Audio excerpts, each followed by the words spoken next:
존경하는 재판장님, 그리고 재판부 판사님, 먼저 장기간에 걸쳐서 어려운 환경 속에서도 치우침 없이 공정한 소송 지휘로 이 사건을 충실하게 심리해 주셨음에 대해서 깊이 감사드립니다. 대통령의 12.3 비상계엄 선포 이후에 시작된 내란몰이 수사와 탄핵 심판, 그리고 이 사건의 심리 과정은 발생한 사실에 대한 평가나 심리가 아니라 정치적 목적하에 예정된 결론을 도출하기 위한 사실의 편집과 조작, 왜곡과 선동의 연속으로서 법치가 붕괴되어 가고 있는 대한민국의 현실에 대해서 법조인으로서 한없는 자괴감을 느끼며 절망감과 무력감에 참담할 뿐입니다. 2시간 만의 비상계엄 해제가 있은 이후 책임 회피에 급급한 일부는 정치인에게 달려가 거짓을 이야기하며 내란몰이의 불쏘시개가 되었습니다. 여기에 일부 정치인들과 반국가 세력의 선동과 선전이 더해지며 기어이 정권을 무너뜨리고 말았습니다. 전체 국민이 선출한 최고의 민주적 정당성을 가진 대통령은 제대로 된 조사나 심리도 없이 졸속으로 진행된 탄핵 심판에서 파면 결정을 받게 되었습니다.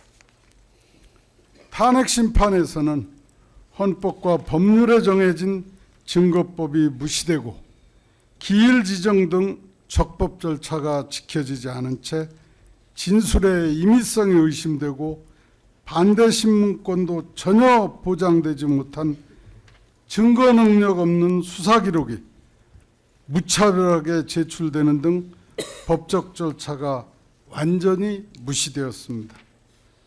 초시계로 증인당 30분, 20분을 늘러놓고 시간이 종료되면 신문할 사항이 남아있어도 증인신문을 종료시키는 듣도 보도 못한 증인신문이 진행되었습니다. 결국 실체적 진실 발견은 안중에도 없이 형식적으로 최소한의 증인신문을 한 후에 왜곡과 허위로 점철된 사실 인정을 하고 그에 따라서 결론을 도출했습니다. 그러나 이 법정에서 이루어진 증인신문을 통해 재판부는 물론 이 사건을 관심 있게 지켜보신 국민들께서도 이 사건의 사실관계를 비로소 바로 알게 되었습니다. 탄핵 재판에서는 제출되지 않았던 대통령과 사령관들, 경찰청장 사이의 비화폰 통화 기록에 의하면 헌법재판에서 결정적 증거로 인용되었던 곽종근 사령관의 진술이 완전히 허위임이 명백히 밝혀졌습니다. 곽종근은 대통령의 지시를 받아 예하부대 지휘관들에게 국회의원을 끌어내라고 지시를 했다고 하였으나 곽종근이 부하들에게 지시를 내릴 때는 대통령과 통화를 하기도 전이었음이 드러났고 허무맹랑한 지렁이 메모를 작성했다는 홍장원의 증언이나 명백히 출입이 통제되지 않고 있던 시간대에 체포 지시를 받았다는 경찰청장의 증언도 전혀 신빙성 없음이 드러났습니다.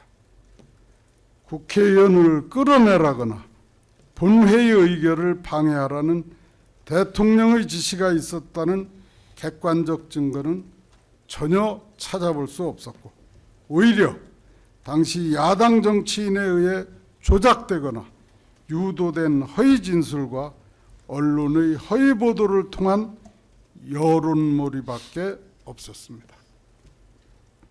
이는 비단 사실 인정의 문제만이 아니었습니다.